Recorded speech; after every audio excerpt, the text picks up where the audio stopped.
أهلا بيكم. لو سألت أي واحدة فيكم وقلت لها يا ترى إيه أكتر حاجة بتضيع عليكي يومك في شهر رمضان المبارك، بتضيع عليكي العبادات وبتخليكي مرهقة طول اليوم، أنا واثقة إن الإجابة هتكون حاجة من الاتنين، يا إما هتقولوا شغل البيت أو عمايل الأكل والحلويات والمطبخ عموما. طيب إيه رأيك إن عندي ليكِ خطة أسميها خطة شهر رمضان أو الاستعداد لشهر رمضان، علشان تساعدِك إنِّك يبقى عندِك أو تعرفي تحلّي المعادلة الصعبة اللي بنقول فيها أنا عايزة بيت مرتب، منظم، منسق، أقدر أستقبل فيه أي حد من الضيوف وأي عدد من الضيوف وفي أي وقت، وفي نفس الوقت يكون عندي طاقة وحيوية ونشاط إني أعمل عباداتي في شهر رمضان، وإن وقتي ما يضيعش. الحقيقة أنا هاقسّم الفكرتين دُولة على فيديوهين، لإن هم كل واحدة فيهم محتاجة شرح. موضوع العبادات أنا هاخلّيه في فيديو تاني إن شاء الله بعد ده على طول. أمّا فيديو النهارده أنا هاكلّمكم على إزاي تستعدّي لشهر رمضان من خلال 8 خطوات مهمة جدًا إنِّك تعمليهم. بس يا ريت اللي لسه ما اشتركش معانا في القناة يا ريت لايك وشير وسبسكرايب وتعليق على الكل عشان يوصل لك إن شاء الله الفيديو كمان الجاي اللي هنتعلم مع بعض فيه إزاي نعمل عباداتنا ونقضّي وقتنا ونرتّب يومنا إزاي في نهار شهر رمضان وليل شهر رمضان كمان. طيب بدايةً يالّا بينا نبدأ بال8 خطوات، وأول خطوة معانا هي رقم 1 أنا عايزاكِ تهتمي بنفسِك. أنتِ أنتِ كأم وأنتِ كزوجة محتاجة مجموعة من الvitamins إنِّك تهتمي بيها. multi vitamins تاخديه كل يوم، تهتمي بصحتِك شوية، تهتمي بفيتامين د اللي عندِك ما يكونش ناقص، تاخدي بالِك تشوفي إيه العناصر اللي ناقصة في جسمِك، هل عندِك أنيميا، هل عندِك مشاكل صحية معينة تبدئي تعالجيها من شوية فيتامينات تاخديها، اتعودي إنِّك كل يوم الصبح تاخدي أو في أي وقت في اليوم عمومًا يعني تاخدي معلقة أو معلقتين زيت زيتون، تعملي سُنة الرسول عليه الصلاة والسلام، كوباية مَيّة دافية حاجة بسيطة وعليها معلقتين صغيرين عسل أبيض. وممكن كمان نُص معلقة حبّة البركة عليهم، وتقلّبيهم وتسيبيهم شوية وبعد كده اشربيهم. دي من الحاجات اللي هتدّيكِ طاقة وصحة كويس جدًا، جدًا يعني، تعوّض جسمِك بمجموعة من الvitamins المهمة، زائد الvitamins الmulti vitamins اللي ممكن تاخديها كمان. طيب الحاجات دي بتساعدِك؟ طبعًا بتساعدِك وبتعوّض كمان النقص، إحنا عارفين كلّنا إن النساء دايمًا بتفقد دايمًا عن طريق الحمل والرضاعة آآ بتفقد دايمًا عناصر مهمة في جسمها، فلازم نعوّض النقص ده علشان ما ترهقيش بسرعة. طيب ده بالنسبة ليكِ أنتِ كصحتِك أنتِ الشخصية، وكمان عايزاكِ ما تنسيش شرب المَيّة الكتير. طيب الفترة اللي قبل رمضان على طول، يعني اهتمي بنفسِك ويا ريت تبقى دي عادة عندِك حتى بعد رمضان، تعملي كده وتمشي على كده. طيب دلوقتي بقى هنعمل إيه كمان؟ أنا عايزة البيت نفسه يستعد لشهر رمضان، يعني عايزة كل مكان في البيت بتاعي نضيف، النضافة اللي تريحني في رمضان وفي العيد. أنا عايزة أنضف البيت التنضيفة العميقة أوي، التنضيفة اللي أنا هافتح فيها الدولاب وأرتبه وأعيد ترتيبه وأنضف فوق الدولاب وأطلّع اللي تحت السرير وأفتح الأدراج وأنضف كل حاجة، أنضف النجفة وأنضف المرايات والإزاز في الأوضة، أنضف البلكونة بتاعتها. أنا عايزة أنضّف كل حاجة في الأوضة أحس إنها بتتنفّس. الدولاب ساعات يا جماعة ممكن نلاقي فيه حاجات إحنا ما إحناش بنستخدمها ومش بنلبسها، ففي الحالة دي إحنا يا نطلّعها لوجه الله وتاخدي أجر وثواب، يا إما تحوّليها للبس بيتي، وبالطريقة دي ممكن تعملي نوع من أنواع التغيير. طيب بعد كده أنا كل يوم غرفة واحدة هاشقلبها بالطريقة اللي أنا حكيت لكم عليها دي، واليوم التاني غرفة تانية وهكذا، وهكذا، لغاية ما أخلّص كل غرف البيت وبعد كده أخلّص الreception كلّه هو كمان، وآخر خطوة هادخلها هو طبعًا المطبخ والحمام، بس أنا عايزة تنضيفة المطبخ تنضيفة عميقة أوي، تنضيفة تاخدي فيها وقتِك بجد وتاخدي راحتِك، تعدّي توابلِك وتشوفي حاجتِك وتشوفي إيه اللي ناقصِك، تشوفي إيه المشتريات اللي أنتِ عايزة تشتريها عن طريق إن أنتِ هتعملي جَرد كامل لكل الحاجات اللي عندِك في الدولاب الخزين بتاعِك في مطبخِك، هتنزّلي الdeep freezer وتنضّفيه وتضبّطيه كويس وتنسّقيه وترتّبيه تاني، بحيث إن أنتِ تعرفي أنتِ عندِك إيه، زي فكرة الدولاب كده بالضبط، تعرفي أنتِ عندِك إيه وفي نفس الوقت إيه اللي ناقصِك فتبدئي تكتبيه في مشترياتِك. بعد كده تفضّلي مكان علشان الخطوة التالتة وهي خطوة التفريزات، مش عارفة أقول لكم قد إيه الخطوة دي مهمة أوي، أوي، أوي، أوي، هتوفّر عليكِ وقت ومجهود ووقفة في المطبخ كتير، ومواعين كتير بتتعمل وحوض المطبخ بيتملى لو ما عملناش التفريزات دي. طب هنعمل تفريزات إيه؟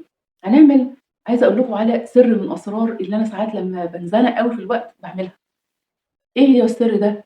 إن أنا أجيب مجموعة من الخضار زي بسلة بالجزر، فاصوليا خضرا، فاصوليا ناشفة، لوبيا.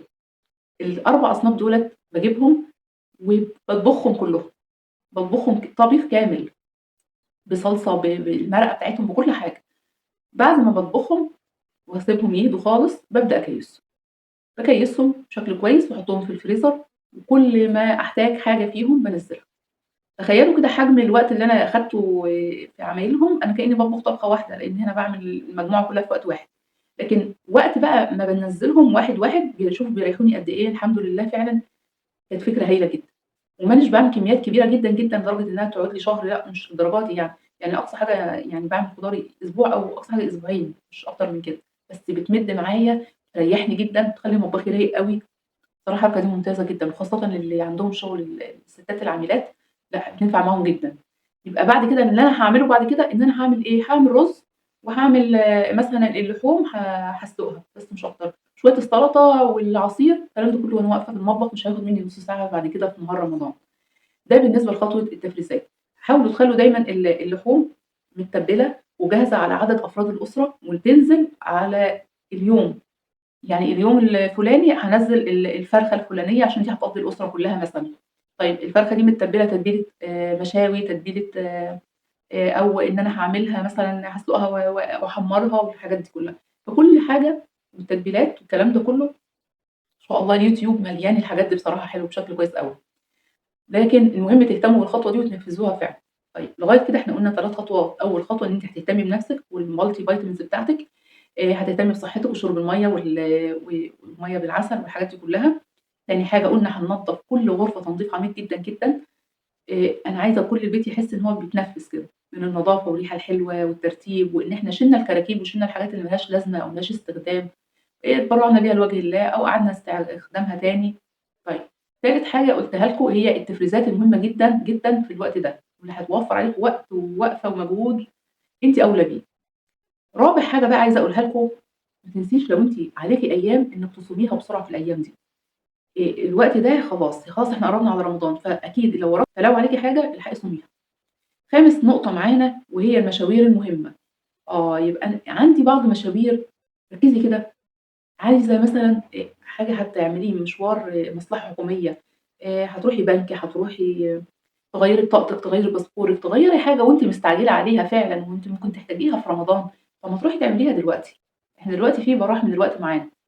فدي تاني دي رقم 5 معانا، إن أنا أروح أعمل المشاوير المهمة اللي ممكن تاخد وقت، زي مثلًا مشوار دكتور أنا ممكن يبقى ميعاده لسه جاي في رمضان، ميعاد أسنان، ميعاد نظر، ميعاد متابعة لحاجة، ما أنا ممكن أعملها دلوقتي، بدل ما تضيّع منّي يوم كامل أنا قاعدة في العيادة منتظرة دوري، فما أعمل الحاجات دي دلوقتي أفضل. طيب سادس نقطة معانا، حاولي وابدئي من دلوقتي إنِّك تنامي بدري، حاولي تتعودي من كام يوم الجايين دُولة إنِّك فعلًا تنامي بدري، يمكن أقصى حاجة مثلًا خلّيها الساعة 23:00، من 23:00 ل4:00 ل5:00 مناسبين أوي، أوي، أوي المدة دي. طيب وإيه كمان، المعلومة اللي بعد كده رقم 7 حاولي تقللي السكريات على قد ما تقدري في الفترة دي، ودي لصحتِك ويا رب تكون فعلًا دي عادة تستمر معاكِ حتى فيما بعد. السكر مُضر جدًا للجسم كُلّه، مُضر لدرجة إن هو ممكن ربنا يعافينا يجيب سرطانات ويجيب أمراض ويجيب كمان العجز البدري والشيخوخة المبكرة للجلد وللجسم. فهو بيأثّر على العظام، بيأثّر على كل حاجة في جسمنا. فنحاول نقلل منه لدرجة إن إحنا لو عرفنا نوصل إن إحنا نشرب أي حاجة من غير سكر بعد كده يا ريت. فعلًا أنتِ هتستفادي جدًا، هتحسّي إن أنتِ مختلفة، وطاقتِك ونشاطِك هيختلف عن الأول. اللي متعوّد على السكريات كتير أكتر واحد بيهبّط كتير ويهبّط بسرعة. فحاولي تعوّدي جسمِك من دلوقتي إن هو بيبدأ يستغنى عن السكر واحدة في واحدة.